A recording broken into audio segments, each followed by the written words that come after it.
Hey there guys, welcome to Dino's Vault once again and welcome to my scooter shootout video in the 110cc category. I got hundreds of requests to do this video over the last few months and I too wanted to get this done as soon as possible, but due to other priority uploads and me not feeling well as well, this video had to be postponed. Anyway, now the wait is over, so let's go ahead and list out the top 5 scooters currently available in our market. Now please note that as an enthusiast, I love and respect each and every vehicle available in our market for what it has on offer. It's only for you guys that I'm listing out the scooters in a top 5 countdown pattern such that it will be a little easier for you to zero in on your choice. Now there are various parameters used to determine which position each bike gets, like value for money, standout features, refined engine, good pickup, good mileage, practicality and versatility, visual appeal, a proven track record, and of course the pricing. So based on all these parameters, we'll be trying to pick one such scooter that still reigns supreme among its competition and comes across as a near perfect package for you and me should we be looking to buy a good scooter. So without wasting any more time, let's dive straight into our countdown. Coming in at number 5 is the Mahindra Gusto. Now if you look closely on paper, the Gusto tries to outsmart every other scooter currently available in our market with what it has on offer. Looking at the pros of this scooter, we get a smooth and refined 109.6cc engine that puts out 8 bhp of max power and 9 Newton meters of max torque. Its standout features include tubeless tires with 12-inch wheels at both ends. We get telescopic suspension up front and hydraulic suspension at the back, thereby offering a very plush and comfortable ride. It comes with the highest ground clearance among its competition of 165 mm, which means a hassle-free ride on our Indian road conditions. The Gusto, along with the Jupiter, offers the longest wheelbase among the scooters in our market at 1275 mm, which translates into better high-speed stability. Now coming to the unique features that the Gusto offers, the most effective and the user-friendly feature that I personally like is the adjustable seat height, which would serve the purpose if we have taller as well as shorter members in the same family. It also brings along other goodies like the flip key, something that we usually see for cars. It gets an LED light as well that will help you find the keyhole easily at night. It also gets find me lamps, follow me headlamp, and even LED pilot lamps that really look cool. Now talking about its ride feel, the Gusto gets a nice and refined engine, it offers decent pickup, comes with a great suspension setup, a flat floorboard with good leg room, and a comfortable seat to offer a relaxing ride. The Gusto wins the price battle too because it comes across as the most affordable scooter in the shootout. Now looking at the cons of the Gusto, honestly there's nothing much we can gripe about or complain about the Mahindra Gusto. Still, the Gusto is relatively new and hence it suffers from not having a trusted and proven track record. The engine life too is a question mark, raising doubts as to whether it would last you as long as some of the other more established scooters in this shootout. The Gusto also is the heaviest of the lot here, weighing in at around 120 kgs. Hence it feels a bit sluggish compared to the others, and this might also work against it in not being able to deliver great mileage. So barring a few of these cons, the scooter still offers supreme value and outmatches every other scooter in terms of what it has on offer. Now coming in at number 4 is the Yamaha Fascino, a new style statement in the affordable scooter segment. The classic retro design theme of the scooter, slightly reminiscent to that of the more expensive Vespa, is what I believe has worked to its favor of immediately attracting people's attention. Adding to this is Yamaha's reputation of offering super reliable engines that last you well so long as you maintain your bike well. Now looking at what special the Fascino has on offer, first and foremost thing that works to its favor is its styling and design. Secondly, the Fascino also gets telescopic suspension up front. We get tubeless tires as well as a nice and long wheelbase of 1270 mm. Thirdly, the Fascino also is the lightest scooter in the shootout. Hence, the lightweight body enables it to be a lot more swifter off the mark, and this also translates into slightly better fuel efficiency. Also, the Fascino offers second largest underseat storage in the shootout at a whopping 21 liters, which would really come in handy in our day-to-day activities. Now coming to the cons of the Fascino, first of all, the Fascino puts out the least power when compared to others in the shootout at 7.1 PS, so that is kind of a downer. Secondly, the ground clearance of the Fascino is just 128 mm, which means you need to be watchful every time you come across a speed breaker. Finally, the Fascino is the most expensive scooter in this comparo, hence it loses out to others in the price battle. Nevertheless, the Fascino's retro styling and the classic charm still makes it stand out as a unique proposition among the scooters currently available in our market. Now coming in at number 3 is the TVS Jupiter. The Jupiter simply redefined value for money completely by offering never heard of features when it was first introduced in our market.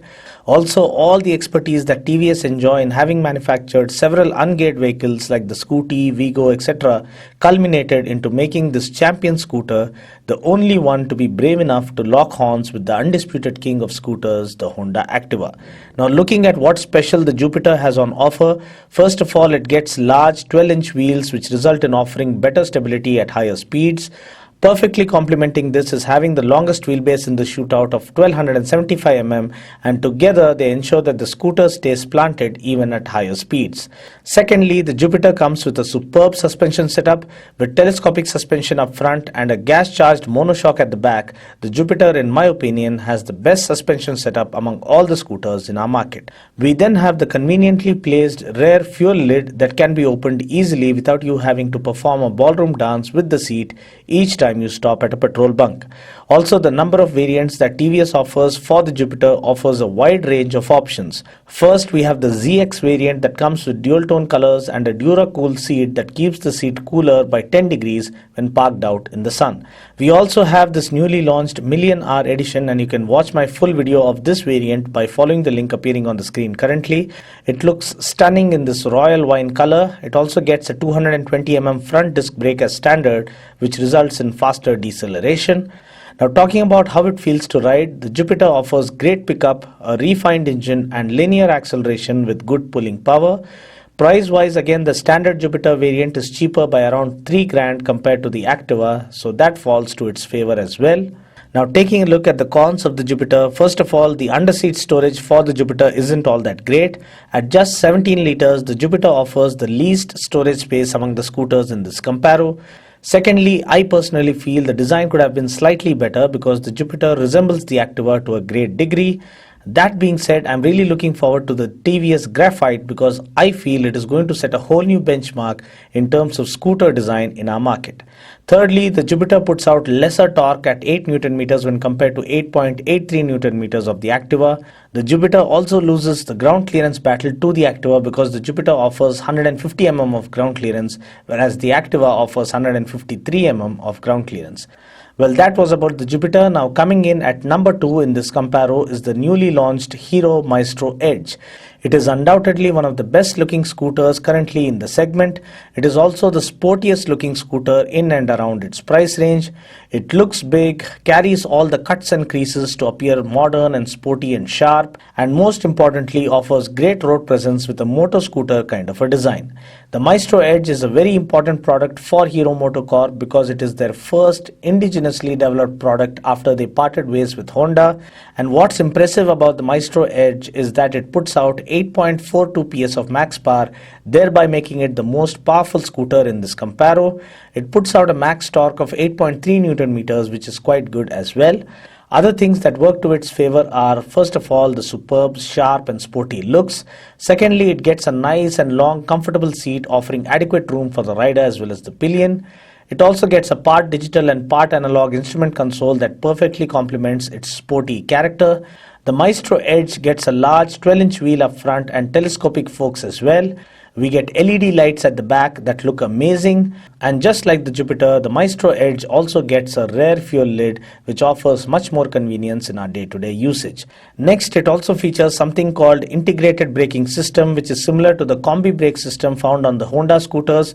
It pretty much ensures that both brakes are engaged at the same time, even if you end up using only the rear brake. Then I absolutely love the way the exhaust is styled because I feel it enhances the overall sporty appeal of the scooter significantly. The Maestro Edge also offers other unique features like a mobile charging port, a boot light, an immobilizer or anti-theft system, etc. Then the Maestro Edge also offers the best underseat storage in this comparo at 22 liters, which is phenomenal. It also offers better ground clearance than the Jupiter and the Activa at 155 mm, which I believe is more than sufficient. Now, talking about how it feels to ride, the Maestro Edge offers nice and linear acceleration. The suspension setup offers a nice and comfortable ride. The seat is nice and roomy. The floorboard offers adequate legroom. The instrument panel is nice and refreshing to look at. Overall, there's not much fault finding we can do with the Maestro Edge. If at all you want to complain about anything, it's only that the scooter is relatively new, so there might be a question mark raised about how long the engine will serve you, but going by Hero's reputation of being the #1 manufacturer here in India, I think that question too already stands answered. Now finally, coming to the #1 scooter currently available in our market, it was and is and always will be the undisputed sultan of scooters. It is the Honda Activa 3G. Now Honda humbly entered the scene here in India with the Activa, and right from the word go, the Activa has proven to be a blockbuster for Honda. It is currently the largest selling two-wheeler in our country. Now, please note that I said two-wheeler and not a scooter, which means it even outsells the bikes consistently when it comes to piling up the sales volumes. The Activa 3G is by far and away the best variant of Activa to date. It is ultra refined, it offers the best pickup among the scooters available in our market, and comes with an engine that will almost last you a lifetime.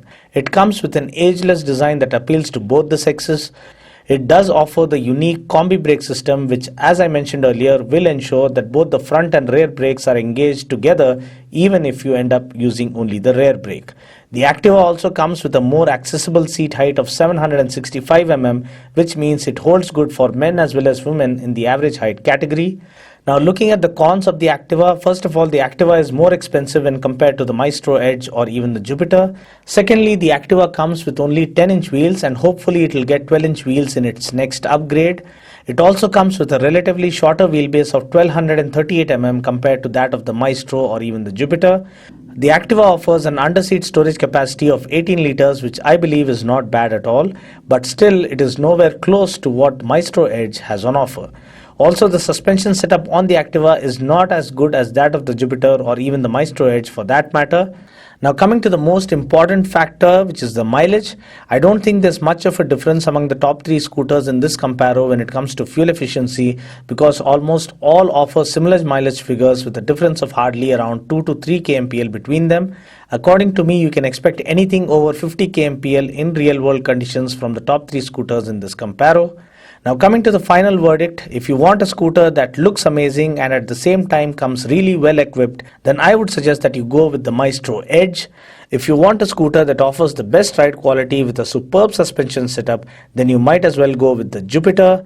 And if you want a classic looking scooter that comes across as more of a style statement, then you can go with the Yamaha Fascino.